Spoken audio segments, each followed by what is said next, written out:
inshuti bakunze bayibona TV ngiye kubasuza kandi mbahaye ikaze mu biganiro byacu bitandukanye.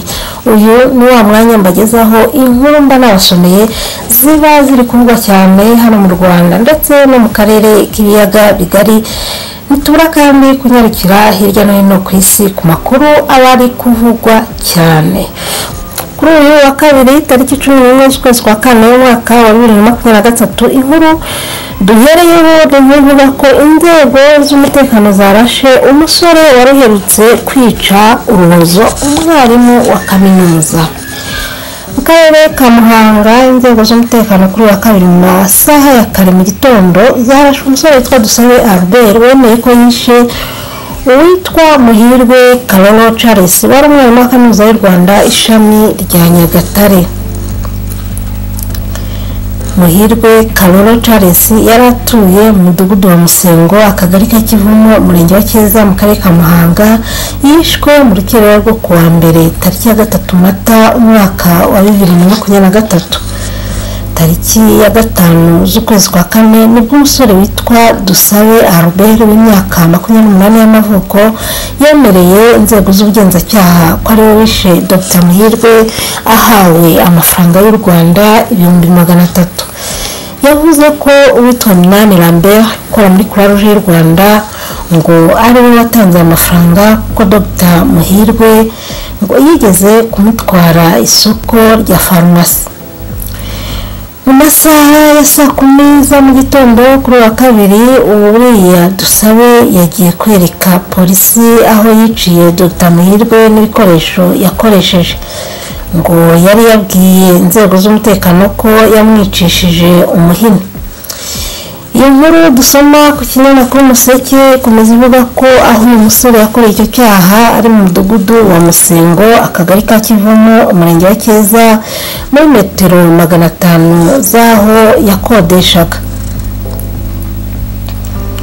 Uyu musore bivugwa ko ngo yari umunyamahane ubwo yaragiye kwerekana ibyo bikoresho bashatse guhindukira ngo yambure imbunda umupolisi nawe aramwitaza ahita amurasa. Umunyamakuru Umuseke yagize aho ibi byabereye ariho umurambo wa nyakwigendera ukiryamye. Cyakora hashyizwe ibimenyetso ndetse babuza abantu kuhegera kugira ngo urwego rw'ubugenzacyaha RIB ruze rukore iperereza. Gakwerere Erasto umunyamabanga nshingwabikorwa w'umurenge wa Cyeza yavuze ko ahumuriza abaturage ariko akabasaba kwirinda kurwanya inzego zishinzwe umutekano. Dusabe Albert hamenyekanye amakuru ko yabanje kujyanwa i Kigali nyuma bamugarura i Muhanga kugira ngo hakurikireho ibijyanye no kumuburanisha. Umwe mu babanaga na Dusabe yabwiye Umuseke ko atabona igihano yari kumusabira kubera uburyo yishemo uriya mwarimu wa kaminuza. Ngo leta niyo yamugenera ibihano bikwiye.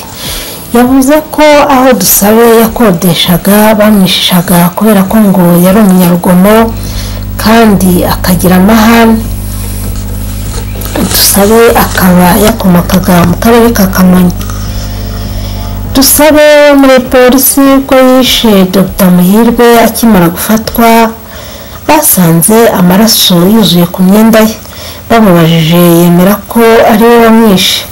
Gusa bamwe mu baturage batanze amakuru icyo gihe babwiye Umuseke ko Dusabe Albert yavuze ko yamwishe abifashijwemo na mukuru wa Minani uyu niwe twavuze ukora muri Croix Rouge y'u Rwanda bita Kubwimana Zephanie bahimba pilote akaba ari umushoferi utwara imodoka y'abana biga ku ishuri ribanza ryigenga mu mujyi wa Muhanga.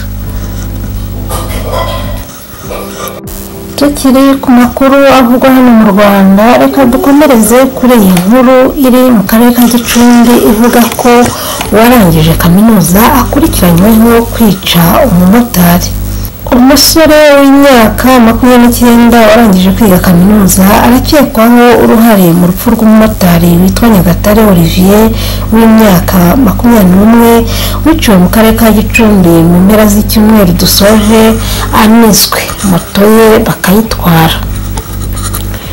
Kuwa gatanu tariki ya 7 Mata mu murenge wa Shangasha, akagari ka Shangasha, umudugudu wa Runaba mu karere ka Gicumbi, saa z'ijoro nibwo humvikanye ubugizi bwa nabi, aho abantu bishe umumotari bamunize bakoresha umugozi bamuzirika ku giti, moto ye barayitwara. Ikinyamakuru Umuseke cyamenye amakuru ko bukeye bwaho inzego z'ibanze z'umutekano, polisi na daso zahise zihagera, RIB nayo itangira iperereza. Umunyamabanga nshingwabikorwa w'umurenge wa Shangasha, Mbarushimana Prudence, yabwiye Umuseke ko hagikorwa iperereza, gusa ko hamaze gufatwa umuntu umwe mu bakekwa. Yaravuze ati umuhungu umwe yarafashwe, abandi baracyari mu iperereza. Yari yararangije kwiga kaminuza, ntacyo yakoraga. Motari bamuteze ku mugoroba baramuniga.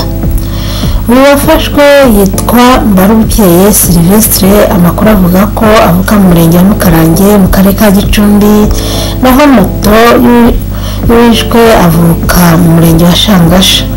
Gitifu Mbarushimana yakomeje avuga ko moto bayifatiye mu karere ka Gatsibo.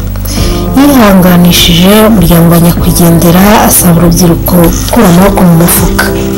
Yaravuze ati urubyiruko rushaka gukira rutabikoreye, twarugira inama ko abantu baba babikoreye bakoresha amaboko kurusha kwambura ubuzima umuntu.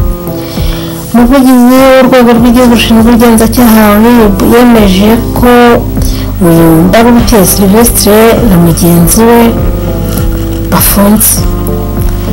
Yabwiye Umuseke ko tariki ya 8 z'ukwezi kwa 4 Mbarubukeye Sylvestre w'imyaka 29 na Nizeyimana Jean de Dieu w'imyaka 23 uyu mumotari bakurikiranyweho ibyaha bitatu.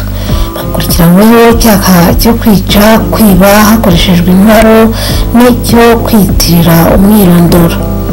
Ibi byaha bikaba bihanishwa ibihano bitandukanye, ariko icy'ubwicanyi cyo gihanishwa gufungwa burundu.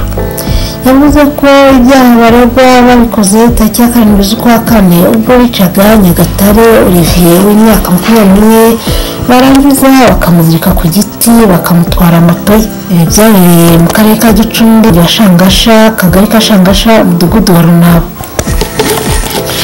Dr. Mangira Thierry, umuvugizi wa RIB, ashimira abantu bose bagaragaje ubufatanye kugira ngo bari abantu batahurwe. Yaravuze ati RIB yibutsa abaturarwanda ko itazihanganira uwo ari we wese ukora ibyaha nk'ibi, uzabirengaho azahanwa nk'uko amategeko abiteganya.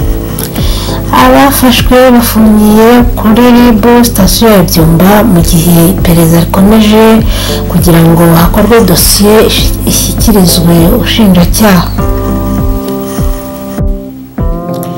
Reka nanone dukomereze kuri iyi nkuru ivuga ko ku rwibutso rwa Bigogwe habonetse igisasu cya grenade. Ku gicamunsi cyo kuri wa mbere tariki ya 10 Mata saa 7 z'amanywa, ahari kubakwa urwibutso rwa jenoside yakorewe abatutsi rwa Bigogwe, habonetse grenade yo mu bwoko bwa totasi. Amakuru Umuseke wamenye no ko iyo grenade bigaragara ko ari nzima ariko ishaje. Yabonywe n'abatundaga amabuye kuri urwo rwibutso ruherereye mu murenge wa Kanzenze mu kagari ka Nyamirango, umudugudu wa Mareru mu kagari ka Rubavu. Umunyamabanga nshingwabikorwa w'umurenge wa Kanzenze Nkurunziza Faustin yahamirije Umuseke ayo makuru, ndetse avuga ko bihutiye kumenyesha inzego zibishinzwe. Yavuze ati ubwo bari gucukura amabuye kugira ngo basize ikibanza neza, habonetse grenade. Twahamagaye inzego zibishinzwe kugira ngo zize kuyikuraho mu buryo bw'umutekano, ubu nibo dutegereje. Nkurunziza akomeza avuga ko hamaze gushyirwa ikimenyetso kiburira abantu ko bagomba kwitondera. Umuyobozi yavuze ko atakwemeza nimba yaratezwe cyangwa yarahajugunywe mu gihe cya jenoside yakorewe abatutsi. Yasabye abaturage kumenyesha inzego z'umutekano mu gihe cyose babonye ibikoresho batazi. Yavuze ati turasaba abaturage kumenyesha inzego mu gihe babonye ibikoresho batazi, by'umwihariko ibya gisirikare, bagatanga amakuru mu buyobozi kugira ngo bibashe gukurwaho mu buryo budahungabanya umutekano wabo. Dukomereje amakuru twasomeye ku makuru yo mu mahanga, reka tunyarukire muri Leta Zunze Ubumwe za Amerika, aho bivuga ko inyandiko z'ibanga za Pentagon zatangajwe ziteje ibyago ku mutekano wa Amerika. Ibi bikaba byavuzwe n'abategetsi bo muri icyo gihugu. Ibiro bikuru by'ingabo za Amerika Pentagon bivuga ko inyandiko z'ibanga za Minisiteri y'Ingabo y'iki gihugu zatangajwe ziteje ibyago bikomeye cyane ku mutekano w'iki gihugu. Izo nyandiko zigaragara nk'izirimo amakuru akomeye ajyanye n'intambara yo muri Ukraine ndetse n'ajyanye n'inshuti z'Ubushinwa na Amerika. Abategetsi bavuga ko izo nyandiko ziri mu iforma imeze nk'inyandiko zahawe abategetsi bo ku rwego rwo hejuru. Iperereza ryatangiye ngo hamenyekane uwasohoye izo nyandiko z'ibanga. Izi nyandiko zimwe muri zo abategetsi bavuga ko zahinduwe, zagaragaye bwa mbere ku mbuga za interineti na Twitter, 4chan na Telegram ndetse no mu bubiko bw'urubuga rwa Discord rukinirwaho umukino wa video wo mu ikoranabuhanga wa Minecraft. Uretse amakuru ari mu buryo burambuye cyane ajyanye n'intambara yo muri Ukraine, zimwe muri izi nyandiko z'ibanga zatangajwe zivugwa ko zitanga umucyo ku makuru akomeye ajyanye n'inshuti za Amerika. Umuntu uri hafi ya perezida wa Ukraine yabwiye CNN ko Ukraine yamaze guhindura zimwe muri gahunda zayo za gisirikare kubera izo nyandiko z'ibanga zatangajwe. Amakuru avuga ko izindi nyandiko z'ibanga ku bibazo bya gisirikare n'umutekano mu karere k'uburasirazuba bwo hagati ndetse no mu karere k'inyanja y'Ubuhinde n'inyanja ya Pacifique. Amakuru avuga ko izindi nyandiko zibanda ku bibazo bya gisirikare n'umutekano mu karere k'uburasirazuba bwo hagati ndetse no mu karere k'inyanja y'Ubuhinde n'inyanja ya Pacifique. Avugana n'abanyamakuru ku wa mbere, umutegetsi mu rwego rwo hejuru muri Pentagon yavuze ko izo nyandiko ari ibyago bikomeye cyane ku mutekano w'igihugu kandi ko zishobora kuvamo gukwirakwiza amakuru atari ukuri agamije kuyobya ku bushake. Chris Mege ushinzwe ibibazo bya rubanda mu biro bya Minisitiri w'Ingabo za Amerika yaravuze ati turacyarimo gukora iperereza ku kuntu ibi byabaye ndetse no ku ngano y'ikibazo. Pentagon irimo kongera gusuzuma uburyo bwayo bujyanye n'ushobora kugera ku nyandiko nk'izo z'ibanga rikomeye. Mege yaravuze ati habayeho ingamba zo gukurikiranira hafi ukuntu ubwoko bw'amakuru atangwa n'uwemerewe kuyahabwa. Mege yanze gusubiza igihe yarabajijwe niba Pentagon yemera ko izo nyandiko ari z'ukuri, nubwo yavuze ko zimwe zigaragara ko zahinduwe. Minisiteri y'Ubutabera ya Amerika ubu irimo gukora iperereza kuri aya makuru y'ibanga yatangajwe ifatanyije n'abategetsi bo muri Pentagon, abo mu biro bya Perezidansi ya Amerika White House n'abandi bo muri Leta ya Amerika. Mege yongeyeho ko iforma y'izo nyandiko z'ibanga yatangajwe imeze nk'iforma yakoreshejwe mu guha amakuru mashya ya buri munsi abategetsi bo ku rwego rwo hejuru ku bikorwa bijyanye na Ukraine n'Uburusiya hamwe n'andi makuru mashya y'ubutasi.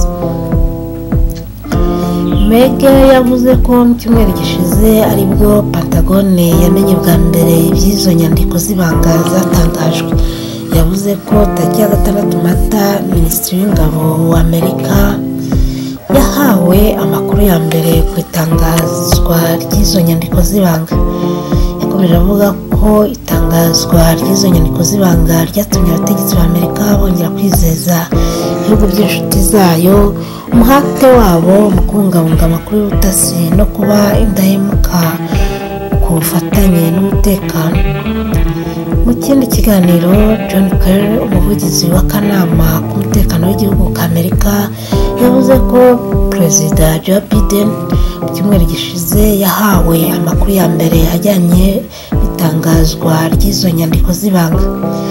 Abajijwe niba kugeza ubu itangazwa ry'izo nyandiko z'ibanga ryahagaritswe ndetse niba hari izindi nyandiko zatangazwa, yaravuze ati simbizi. BBC News imaze kugenzura inyandiko zirenga 20 kugeza ubu, zirimo nyinshi ziboneka ko zitanga amakuru arambuye ku hantu ingabo za Ukraine n'ingabo z'Uburusiya zoherejwe ndetse n'uko zihagaze. Mbere y'uko haba igitero kimaze igihe gitegerejwe cy'ingabo za Ukraine cyo muri iki gihe cy'urugaryi, nk'urugero zimwe mu nyandiko zisa nk'izitanga amakuru y'incamake ku myitozo ya gisirikare hamwe n'ibikoresho Amerika irimo guha Ukraine mbere y'uko icyo gitero kiba, ndetse n'igihe imitwe itandukanye y'ingabo za Ukraine izaba yamaze kwitegura, hamwe n'igihe kitezwe ko imfashanyo ya gisirikare izagerera muri Ukraine. Nubwo Megel yanze kuvuga ku ngaruka izo nyandiko z'ibanga zatangajwe zishobora guteza ku rugamba muri Ukraine, yavuze ko abanya-Ukraine bagaragaje ubushobozi n'ubumenyi bwabo muri iyi ntambara. Yaravuze ati Perezida na Minisitiri w'Ingabo bombi basobanuye ko Leta Zunze Ubumwe za Amerika zigiye kuba hamwe nabo mu gihe cyose bizamara.